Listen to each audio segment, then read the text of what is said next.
We met Alex Chilton because a friend of ours from Grosse Ile named Dan Rose. Stop, All right. please. All right, let's start again. All right, we met Alex Chilton because a friend of ours from Grosse Ile named Dan Rose, who hired the Gories to play a house party back in like 86 or 87 when we didn't even know who he was. He liked the Gories back then. But anyway, he was a big Alex Chilton fan. And he moved out to New York City and he went to see Alex Chilton and was hanging out with him. And he played Alex a tape of the Gories, like when we recorded our first album, he had a tape of it.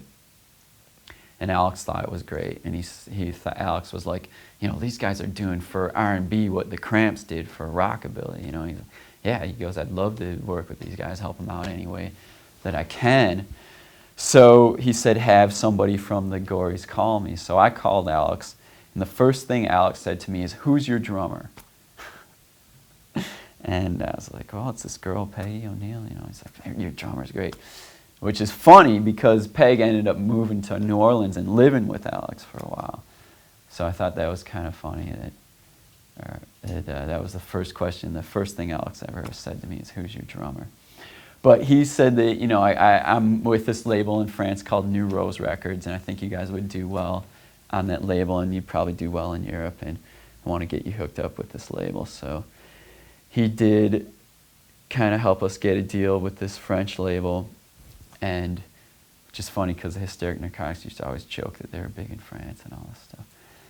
And so we went down to Memphis and recorded at Doug Easley's place, which is now, it was like one of the first records that he did when his studio was a garage in the back of his house, which is now a well-regarded recording studio that he has a big place in downtown Memphis and all this stuff.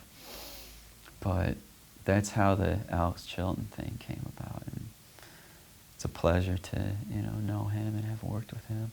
But it's funny, there's a Detroit connection with the Cramps too, because Brian Gregory was from Detroit.